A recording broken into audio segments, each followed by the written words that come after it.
आज राहुल करेंगे कुछ सेक्शंस जो हमारे पेंडिंग है, ठीक है, पीजीबीपी के।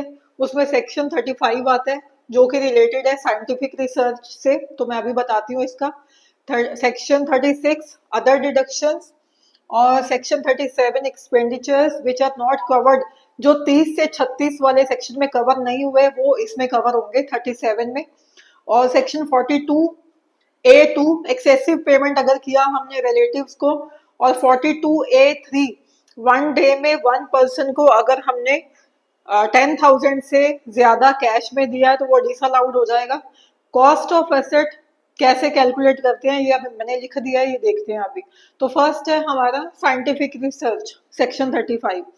इसमें वो कहता है कि इन हाउस अगर आप रिसर्च कर रहे हो अपनी ही कंपनी में, अपने ही आउटलेट में, किसी जगह पे आप R&D कर रहे हो, रिसर्च एंड डेवलपमेंट, ठीक है, उसके रिलेटेड वो कहता है जो भी बिजनेस में आपके रेवेन्यू खर्चे हुए हैं चाहे वो कैपिटल नेचर के हुए हैं वो 100% अलाउड होंगे, ठीक है, उसकी डिडक्शन मिलेगी आपको। बट एक्सेप्ट लैंड, लैंड जो है कैपिटल एक्सपेंडिचर में आपने परचेज नहीं किया होना चाहिए। बाकी अगर आपने रॉ मटेरियल वगैरह किया है ना, कोई प्लांट एंड मशीनरी वगैरह खरीदी है रिसर्च करने के लिए, कुछ होता है ना कि 2-3 साल पहले हम रिसर्च करनी शुरू कर देते हैं कोई भी प्रोडक्ट लॉन्च करना हो तो, है ना। जैसे आप एग्जांपल ले सकते हो, कोविड का इंजेक्शन जब आना था, है ना, लोग परेशान हो रहे थे बट उधर रिसर्च चल रही थी, है ना, क्योंकि वो अगर वो फाइनलाइज करेंगे जो साइंटिस्ट है हमारे कि ये परफेक्ट है, इसमें कोई दिक्कत नहीं है, उसको रख के भी देखना पड़ता है कुछ महीने कुछ साल वो मेडिसिन को, कि वो किसी लैब वगैरह में कि वो काम करती है नहीं करती, तो उस पर टाइम लगता है। तो उसमें वो कहते हैं जो भी खर्चे होंगे, जो भी साइंटिस्ट लगेंगे, है ना, जो भी रॉ मटेरियल आएंगे, जो भी आपके प्लांट एंड मशीनरीज आएंगे जिसमें वो रिसर्च की जाएगी, वो सभी अलाउड होंगे एक्सेप्ट लैंड। लैंड जो है वो उसका खर्चा अलाउ नहीं करेगी गवर्नमेंट, ठीक है।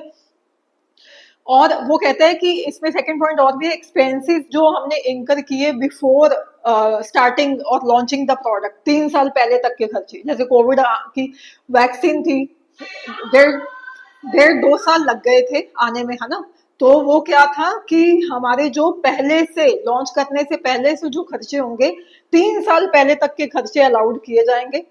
बट वो कौन से होंगे, एक तो अगर आपने सैलरीज वगैरह दी, एक अगर आपने रॉ मटेरियल वगैरह पे खर्चा किया, वो वाले अलाउड होंगे। पर्क्स जो है, परकुजिट जो है आपने दिए अपने एम्प्लॉयज वगैरह को, वो अलाउड नहीं होंगे, सिर्फ सैलरीज और रॉ मटेरियल वगैरह के खर्चे अलाउड होंगे, ठीक है। और कैपिटल नेचर के खर्चे भी अलाउ करेंगे वो 3 साल पहले तक के, बट लैंड उसमें नहीं कवर होगा, ठीक है। नेक्स्ट है हमारा section 36 other deductions.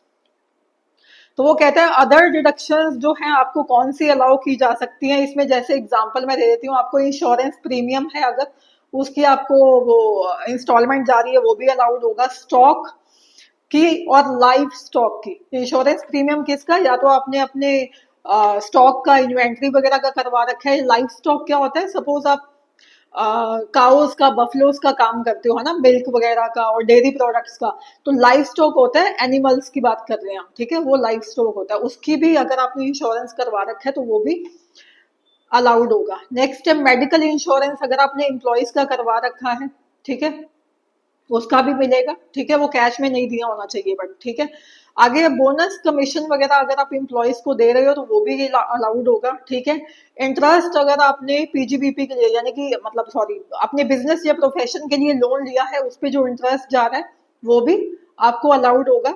Zero coupon bonds अगर आपने अलाउ किए हैं, जीरो कूपन बॉन्ड हमने समझा था कि डिस्काउंट पे अलाउ किए जाते हैं। सपोज मेरा एक जो मैंने 1 लाख का, ये इसकी एग्जांपल हम देख लेते हैं कि मैंने suppose 1 lakh zero coupon bond issue किए, ठीक है, 1 लाख क्या किए मैंने, जीरो कूपन बॉन्ड इशू किए, ठीक है। उसकी फेस वैल्यू क्या है, सपोज 100 है, ठीक है, फेस वैल्यू 100 है, और मैंने डिस्काउंटेड प्राइस पे इशू किया, सपोज मैंने 25 रुपए का किया, ठीक है। तो यहाँ पे मेरा लॉस या डिस्काउंट, सॉरी ये डिस्काउंटेड प्राइस है, इसको आप इशू प्राइस लिख सकते हो, ठीक है, इशू प्राइस। इशू प्राइस मेरा कितना है 25, और मेरा लॉस या डिस्काउंट एक पे कितना हो रहा है 75 का, है ना। 100 की फेस वैल्यू थी, मैंने आपको 25 में दे दिया, 75 रुपए का मेरा लॉस हो रहा है। तो 1 लाख इंटू 75 अगर मैं करूं तो कितना लॉस बैठ गया मेरा 75 लाख का, है ना। सपोज ये मैंने 10 साल बाद ये मेच्योर हो जाने हैं, है ना, 10 साल बाद मैंने मेच्योरिटी गेन की 10 इयर्स, तो आप इसको इसकी डिडक्शन ले सकते हो, बट एक एक साल में। वो हम कैलकुलेट कैसे करेंगे कि एक साल में कितनी मिलेगी, 75 लाख डिवाइडेड बाय 10 इयर्स, तो हर साल आपको 7,50,000 की डिडक्शन मिल जाएगी। कहाँ पे, प्रॉफिट एंड लॉस अकाउंट में। तो ये डिडक्शन आपको ऐसे मिलती है कि अगर हमने हमारा लॉस हो रहा है, हाँ हाँ, उतने साल मतलब डिवाइड कर देंगे। ये नहीं कि आप मतलब बोलो कि एक साल में हम 75 लाख जो है डेबिट करते, वैसा नहीं होगा, ठीक है। तो ईयर ऑन ईयर इसको राइट ऑफ किया जाएगा। नेक्स्ट है हमारा एम्प्लॉयज कॉन्ट्रीब्यूशन, अगर वो कर रहे हैं, फिफ्थ डिडक्शन हम देख रहे हैं राहुल। अगर एम्प्लॉयर एम्प्लॉय को दे रहा है पैसा, किसमें, स्टेचुटरी प्रोविडेंट फंड में, अप्रूव्ड प्रोविडेंट फंड में, ग्रेचुटी फंड में, है ना, सुपर एनुएशन फंड में, और हमारा कोई और रिकग्नाइज्ड प्रोविडेंट फंड है, तो उसमें अगर वो कंट्रीब्यूट कर रहा है, उसमें अगर वो दे रहा है पैसे, तो उसमें अगर पेमेंट बेसिस पे लेना है, अगर आप आईटीआर फाइल करने से पहले पहले उसकी पेमेंट कर चुके हो, तब आपको उसका डिडक्शन मिल जाएगा। नेक्स्ट आता है हमारा इसमें बैड डेट्स का। बैड डेट्स में आपकी तीन चीजें हो सकती हैं। एक तो बैड डेट्स हो गई, आपने राइट ऑफ कर दिए बुक्स में, ठीक है, उसकी डिडक्शन आपको मिल जाएगी कि मैंने राइट ऑफ ही कर दिया, मैंने दिखा दिया bad debts account debit to debtors account, ठीक है, ऐसे ही करते हैं ना राइट ऑफ, कि खर्चा दिखा दिया, उधर से मैंने डेटर कम कर लिए, तो मैंने राइट ऑफ कर दिया, तो आपको डिडक्शन मिल जाएगी। आपने बोला मेरे पैसे नहीं मिलने वाले हैं, ठीक है, तो हमने उसकी डिडक्शन ले ली। सेकेंड होता है प्रोविजन, जब हम बनाते हैं, है ना, प्रोविजन फॉर बैड डेट्स, तो उसकी डिडक्शन नहीं मिलेगी। वो तो आपने खाली क्रिएट करके रखा है ना एक गुल्लक, कि हाँ हो सकता है हमें इतने ना मिले इतने, उसमें कोई सर्टेनिटी नहीं है ना, अनसर्टन है वो, उसकी डिडक्शन आपको नहीं मिलेगी। एक थर्ड पार्ट आता है इसमें, अगर बैड डेट्स की रिकवरी हो रही है, जब हम बोलते हैं बैड डेट्स रिकवर्ड, है ना, cash account debit to bad debts recovered, है ना, तो वो जिस साल में आपकी रिकवरी होगी, उस साल आप प्रॉफिट एंड लॉस की क्रेडिट साइड पे दिखा दोगे कि ये मेरी इनकम आई है, ठीक है। नेक्स्ट है हमारा सेक्शन 37, ठीक है, जो एक्सपेंसेस कवर नहीं हुए इन सेक्शंस 32, 36, वो इसमें आपको डिडक्शंस मिल जाएंगी। तो इसमें कौन कौन सी डिडक्शंस लाइक आपको मिलती है, कि आप सैलरीज दे रहे हो एम्प्लॉयज की, है ना, रेवेन्यू नेचर की होनी चाहिए, दो कंडीशंस है, एक तो रेवेन्यू नेचर की होनी चाहिए, एक आपके बिजनेस से रिलेटेड होनी चाहिए। हाँ, सैलरी दे रहे हो आप, एडवर्टाइजमेंट का खर्चा कर रहे हो, टेलीफोन का खर्चा कर रहे हो, और आप हाँ कन्वेंस का कोई खर्चा कर रहे हो, इलेक्ट्रिसिटी का कर रहे हो, ट्रैवलिंग का कर रहे हो, तो ये चीजें हमारी पिछले सेक्शंस में कवर नहीं हुई थी, है ना। तो इसलिए एंटरटेनमेंट का खर्चा कर रहे हो, दिवाली पूजा कर रहे हो, अपने एम्प्लॉयज को गिफ्ट दे रहे हो, लीगल प्रोसीडिंग्स कर रहे हो कुछ, है ना, और की मैन इंश्योरेंस पॉलिसी की इंस्टॉलमेंट जा रही है, तो वो सारे खर्चे इस सेक्शन में अलाउ आपको हो जाएंगे, ठीक है। नेक्स्ट है कि इसमें जो है सेक्शन 37 में एक चीज और आती है कि कुछ खर्चे जो है पार्टली आप बिजनेस के लिए करते हो, पार्टली आप पर्सनल यूज के लिए करते हो।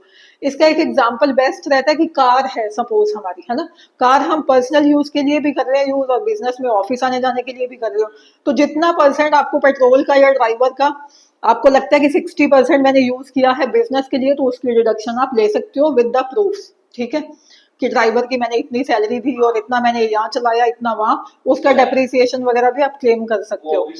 हाँ, नेक्स्ट आता है हमारा सेक्शन 40, ठीक है, सेक्शन 40 आई थिंक मैंने लिखा नहीं ना, सेक्शन 40, चलो 40 डिस्कस कर लेते हैं, कि अगर पेमेंट जा रही है, या payment in form of salaries जा रही है, या इंटरेस्ट जा रहा है पार्टनर्स को, ठीक है, पार्टनरशिप फॉर्म में हम देते हैं ना, सैलरी भी देते हैं पार्टनर्स को, उनकी कैपिटल पे इंटरेस्ट भी देते हैं, तो वो कहता है कि आपको कितना इंटरेस्ट आप पार्टनर की कैपिटल पे अलाउ करोगे, या तो जितना डीड में लिखा है 7%, 8%, 10%, अगर नहीं लिखा तो मैक्सिमम आप कितना दे सकते हो, 12%, ये हमने देखा था आई थिंक, है ना, तो 12% दे सकते हो।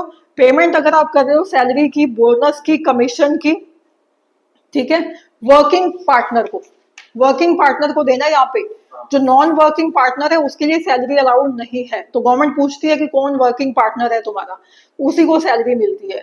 तो सैलरी भी कैसे मिलेगी उसको, जो बुक प्रॉफिट होता है, ठीक है, उसका पहले जो 6 लाख आता है उसका 90% इन फॉर्म ऑफ सैलरी जा सकता है, और बाकी जो बचा है अमाउंट उसमें से कितना जा सकता है, 60%, ठीक है। सपोज एक एग्जांपल ले लो, जैसे 9 लाख बुक प्रॉफिट क्या होता है, जो इनकम टैक्स डिपार्टमेंट के हिसाब